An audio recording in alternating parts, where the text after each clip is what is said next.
Welcome back, guys. I'm Tim. This is Intrepid Exotics, and today we're going to help some folks with some issues that we see coming up all the time, and that is, how do I tame my snake down? They're always coming at me. Every time I go into the enclosure, they're popping at me. I just can't get them to relax. So by the end of this video, we're going to help everybody have a lot better understanding of how we can have better relationships with our animals. So don't go anywhere. We'll be right back on Intrepid Exotics. Do you have a natural love for animals? Then come along with us as we explore what it's like living with and caring for some of the most unique animals on the planet, our reptiles.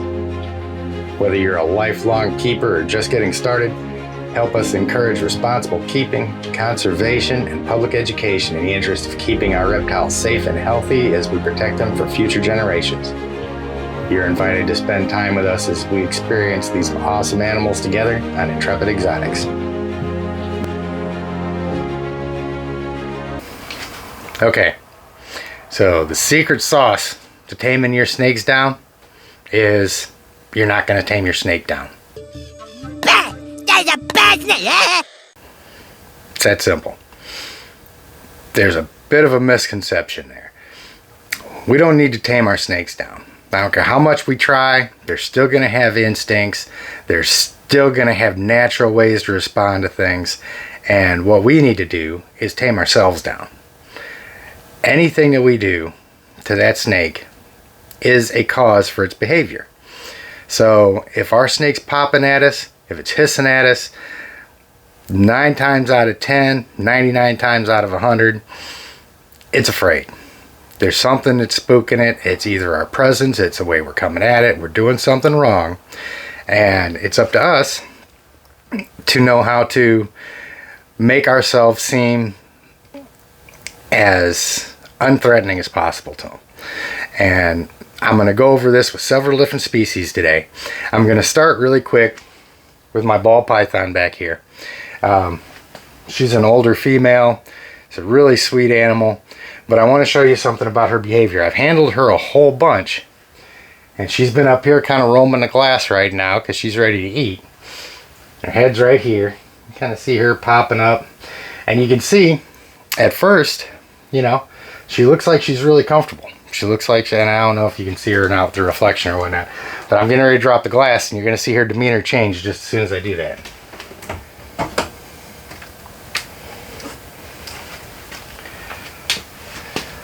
Okay, so this may not be the best example. She's just going to let me reach right in and pick her up.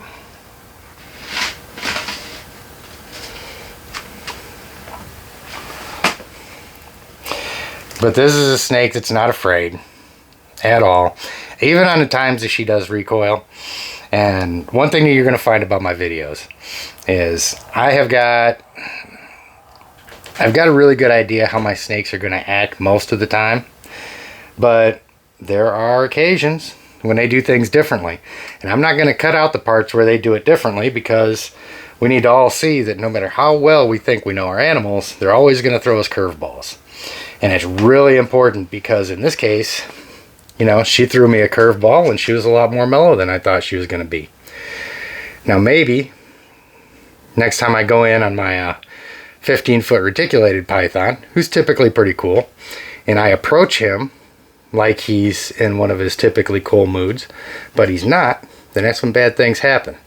So, you know, this is a smaller, pretty harmless snake, and she was a lot more chill than I thought she was going to be. You're going to see here in a minute, I got some footage a little while ago of my hognose, completely opposite reaction. Now she's being really chill, so we're just going to go ahead and hang her right here and let her hang out. So I think a really good example to help us kind of understand how our animals are feeling and what kind of anxiety our presence can give them sometimes is think back to a time when you were in trouble about something and you were waiting. Think back to maybe high school. You know, you get in trouble, you get a call to go down to the principal's office, and you've got all that time walking where that anxiety's building up and you're wondering what's going to happen, or You got you sitting in the office for a half hour and you're just sitting there tapping your feet, and you're nervous and you're scared and you don't really know what's going to happen. That anxiety kind of starts to build. Maybe you got in a little trouble and you're sitting in a courtroom, and you know, maybe you're looking at some really bad life-changing events and the outcome just isn't decided yet, and that anxiety just keeps building and building, and you just start getting more scared and nervous. You know, or maybe you're a fighter, and you know that little bit of time before you go into the ring, and nervousness that everybody gets, where you're just kind of amped up and, you know, getting ready to fight. Well, that, if you can kind of get that feeling in your head, as soon as you open up a snake's enclosure, more often than not, that's the mode that they go into. They don't know what's going to happen. They instinctively see something that's bigger than them. Their natural instincts of fight and flight kick in. You know, some of them may start striking. Some of them may turn around and turn tail and run. But there's that level of anxiety when you first go in there, and you're going to see it really good when I show you the hognose video. And anytime we get to that, you know, we're worried about the outcome, but we really want it to be over. Really, we just want to know what's going to happen. And it's kind of, you know, it's a lot the same way when you're dealing with your snakes. When you go in and they're jumpy, and they're nervous, and they're popping at you, the longer you let that encounter go on, the more tense the snake's going to be, the more traumatic it's going to be for them. So you've really got to end that suspense just as quick as you can. You don't always want to go in, just snatch them right up.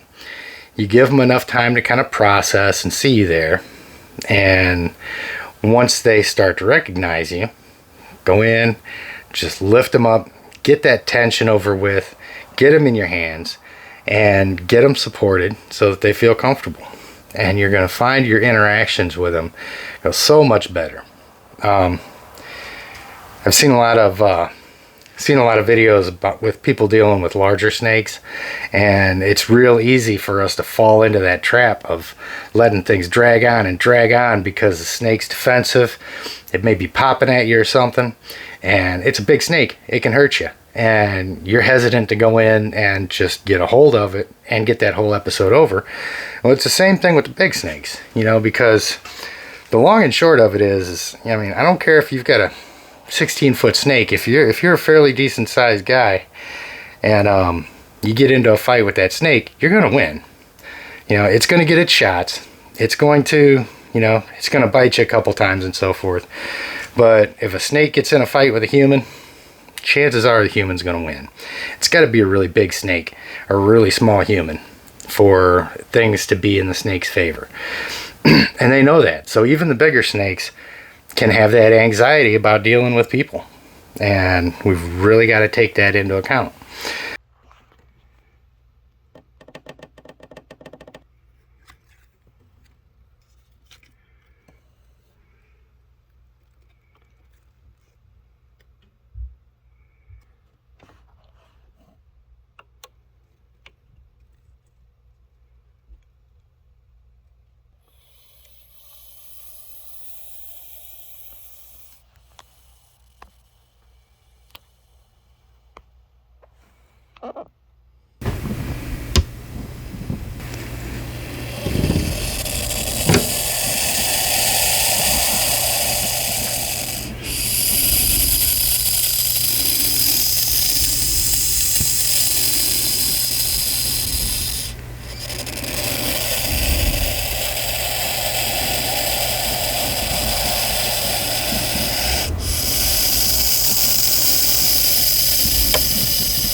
So this is a really good example of what we talk about when we talk about taming snakes. Now, I've had this hognose right here since she was a baby.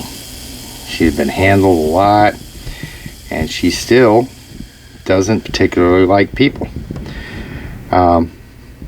So you can see, and she always makes me jump when she does that. You can see she's acting really defensive right now. She's doing their trademark puffing her head up and hissing, making all kinds of racket. She's letting me know that she doesn't want to be messed with. Now, this is the part where dragging it out just stresses these guys out that much more. Now, you can see the longer I'm in here, the more she's popping and hissing and so forth. So what we need to do is we need to just get this tension over, because she's naturally at the position right now where she doesn't really know what's going on. Even as often as she's been handled, she doesn't really feel comfortable. So we just get away from her head. We go ahead and get her lifted up out of there.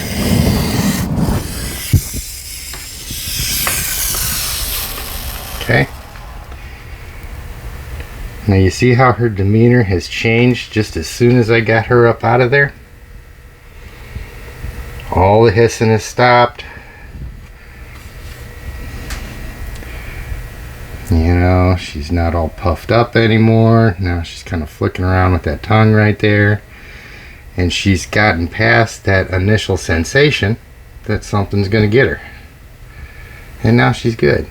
And the longer you sit there with them and let them posture and let them go at you like that, they're going to keep doing it until you go away, because they think that's going to work. So when we talk about taming snakes down, yeah, there she goes. Buddy's feeling a little exposed again. Come on. We just need to let her feel secure.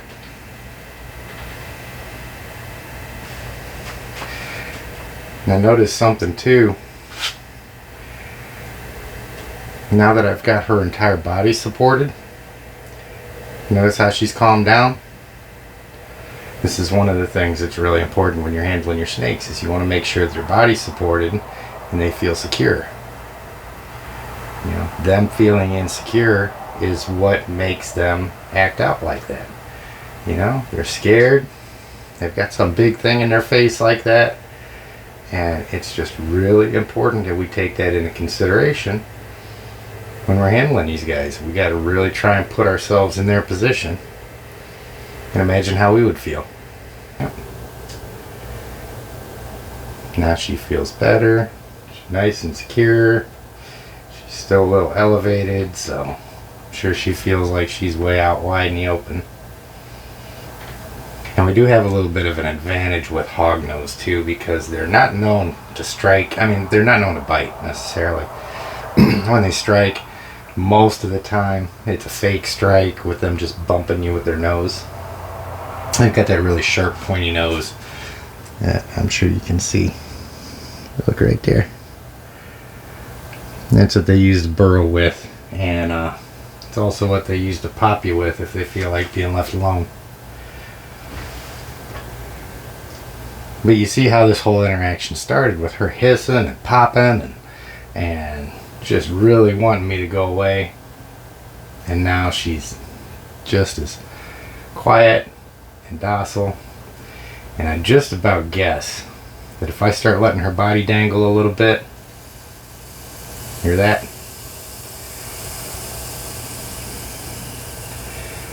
See, I started letting her body fall, let her be a little bit less supported.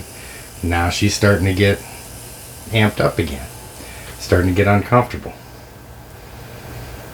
I'm going to get her back more in a position where she feels like she's supported.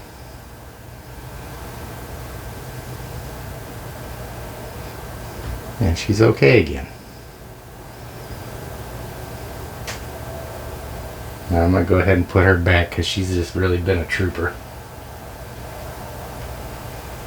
We're going to see what my baby Burm does. Sometimes she'll get a little jumpy when I first go in there. We'll see if I can get a little bit better demonstration there. Sometimes she's jumpy, sometimes she shoots right out and says hello. See if we can get this down where you can really see her. See her head. Alright, so right now she's just relaxing in there. I'm going to go in there kind of quick, and you know, it may startle her a little bit, but yep.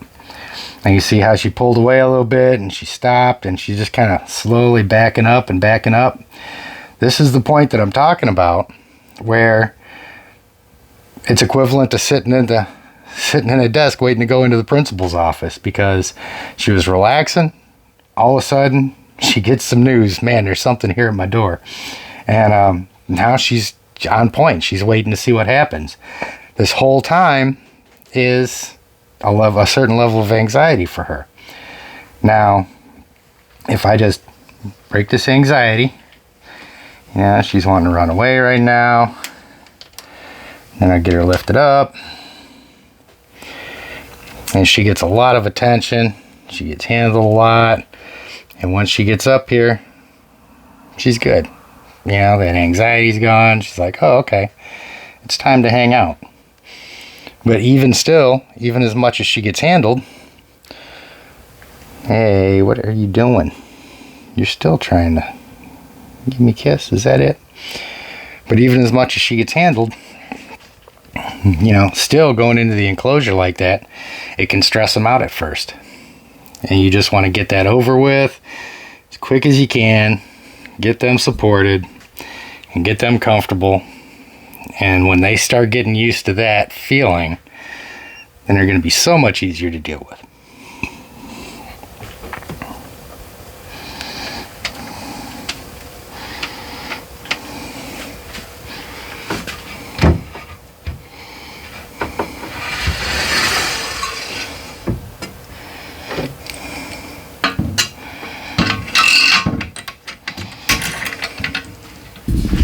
Now I think I can use my carpet python here to help illustrate that a little bit as well.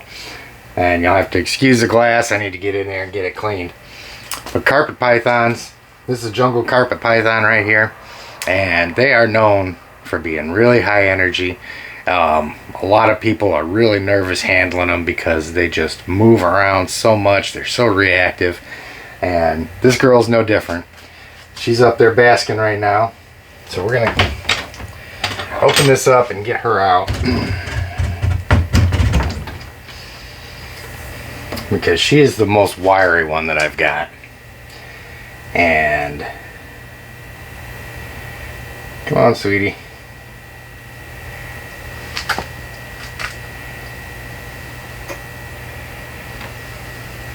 As soon as you start to pick her up, there we go. I know, you just woke up to me right in your face, huh? How you doing, sweetie? And their body language always looks like they're getting ready to pop you. Isn't that right? He's always essed up like that. They've got a lot of the same body language as the boas do. Now, one thing about these arboreal species, especially if you've got something in there for them to wrap up on, it can really be a pain trying to get them out of there. So what I like to do is keep just enough tension on them. If she would go ahead and start going back in there for me. Just enough tension on them. I'm going to tickle their butt a little bit. And if you let them hook with their head, their back end will start to release like that, because they think they're going to be moving forward. And that way you don't have to fight their tail so much. There you go, girl. And you can see too, even trying to get her out of there, I'm not really grabbing her. I'm just guiding her around. There we go. Come on, girl. These can be really fun to handle because that tail can and does grab onto absolute everything.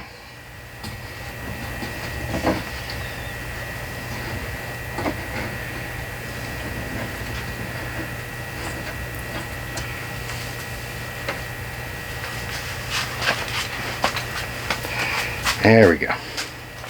And you never really force it. She's coming back up. She's wrapped around my phone case. She's wrapped around everything right now. Which is another really good example that snakes are really, really keen on having their bodies supported. They don't want to be out there flapping. They don't want to feel like they're unsupported and getting ready to fall. And you can see how this girl, back this up a little bit. Now you can see with her, again, when I'm first getting her out, you know, she's all over the place. She's running. She's trying to get away. Now that her body's supported properly and she's comfortable, come on, she's much more relaxed. And when we're handling these guys, you never grab them. You never try and restrain them. You know, when you see, you know, even if she starts going crazy like that and want to take off someplace, you know, I don't have a hold of her. When I want to get her moved somewhere else, I just kind of change the way I support her. And that way she doesn't feel restrained. To her, it's no different than running from one branch to another. And as you can see, even with the really wiry species that are all over the place and really high energy, it's not about taming them down. It's not about changing who they are. It's just about understanding who they are and knowing how you need to treat them. Like I said, you're just respectful and you understand that they're going to be afraid of you, and you try and make them as comfortable as possible. And it's a really good thing for me to do this with several different species, because regardless of the species you're dealing with, snakes are pretty similar. You know, the basic ways of handling these guys is going to be the same whether you're dealing with a hognose or the carpet pythons or 16-foot reticulated pythons. The only difference is the consequences if you screw up. Really. You know, these guys all pretty much have the same needs. And they're right, sweetie.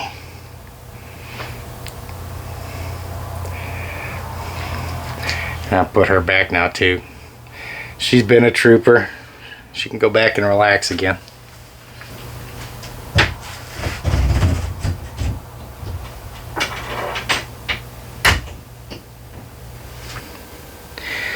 Now you guys will notice, you know, different types of snakes, different individuals, different species and so forth. They're all going to have their own different personalities. It's just like anything else with any level of intelligence. You know, they've all got the ability to be a little bit different because they learn from their experiences in their life. And, you know, if you get a hold of a snake that's had really bad experiences with people, it's going to be a little bit longer process getting them calmed down, getting them, you know, getting them the understanding that people aren't bad, people aren't going to hurt them. But if you've got an animal right now that's like that, it's really jumpy, it's really difficult for you to handle. If you just got it and in the first couple days you're trying to handle it, the best thing to do is just leave it be for a little while. Make sure its enclosure is right. We've talked about this before. Put it in there, make sure it's got what it needs, and just leave it alone. Let it get comfortable for a good week or so. And of course, don't handle them right after they've eaten. Give them a couple days for that food to get settled in them. And when you do, make sure you're not dangling them upside down, because snakes, you know, they've got pretty powerful digestive systems. You know, they completely dissolve a full prey item in a pretty short period of time. And so if they regurgitate or anything like that, that can really be damaging to their system. So we really want to be careful with that. But once that snake's in the enclosure and it's comfortable in there and you're starting to work on socializing, you've just got to be really cognizant that you are a stressor to that animal. You're frightening it. So you've got to do everything that you can to minimize the stress that you put that animal through. And that means that you don't sit there and spar with it. You know, when you go into the enclosure, if it's popping, if it's hissing and things like that, you try and keep those instances just as short as possible. You don't want to bully your way through, and you want to give the animals time to think, time to recognize you. Yeah, at first they're going to recognize you as a threat, but then over time, through doing things right with them and being patient and making sure that they're secure when you're handling them, they're going to start to associate you with a positive experience. At the very least, they're not going to recognize you as a threat. And your hatchling snakes, you'll see this a lot of times with hatchlings. When you first get a new one, if you're going in there and handling them and stuff, they're gonna be scared. They're gonna pop at you. Let them get you. You know, they're gonna start to learn. Okay, I've bit this thing 4, 5, 10 times now. It didn't do anything. It didn't kill me. It didn't make it go away. So sooner or later, you know, those hatchlings, they're going to stop that behavior altogether, and it's going to stick with them that, okay, yeah, biting doesn't do any good with this thing. And then as they get bigger, the only thing that you've really got to worry about is either startling them. You know, if you go into it, like if I go into one of my retics and they're sleeping and I just reach my hand in there by their head, there's a really good chance, just out of instinct, they're going to pop me and get a hold of me. Or if I'm making a mistake and I smell like food, or if they're in food mode, they've got a really strong food drive that day, and I go in on them thinking they're going to be all cuddly, when all they want to do is eat, they're going to get a hold of my hand. And that's where the importance of hook training comes in. So the whole moral of the story today is that we don't really tame our snakes down. It's not about taming them down. It's really about learning how they think and how our presence impacts them, and training ourselves to minimize the impact that we have on them. Minimize how much we're stressing them out. Understand that when they see us, when they're reacting negatively to us, it's just our presence, or it's something that we're doing wrong. You know, if you're into the habit of reaching in and grabbing a hold of your snake and holding it like a broom handle, then they're going to feel uncomfortable, and that's going to stress them out. It's going to feel like a negative experience to them. You know, you've got to keep them supported, keep them comfortable, don't make them feel restrained. The only way to have a really good relationship with your snake and to have them feel comfortable with you is you've really got to have the utmost respect for that animal. And I don't just mean respect in the fact that, yeah, it's a 13-foot reticulated python and it can hurt me.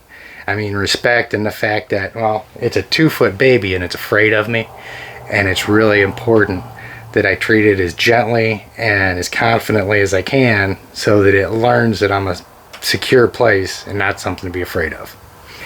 So I got pretty lucky tonight. It's been pretty slow. The phone hadn't been ringing. I'm back on shift, but fortunately I'm home tonight, and we'll see how long it stays that way. But since I was so busy last week, only got a couple videos out, I wanted to sneak another one in. I may try and sneak another one in yet this week if we continue to be slow. So keep your fingers crossed. I hope so.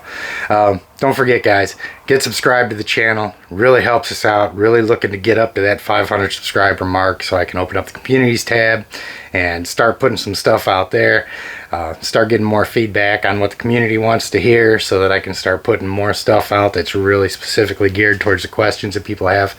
And like the videos, get subscribed, get notified, and I'll see you next time on Intrepid Exotics.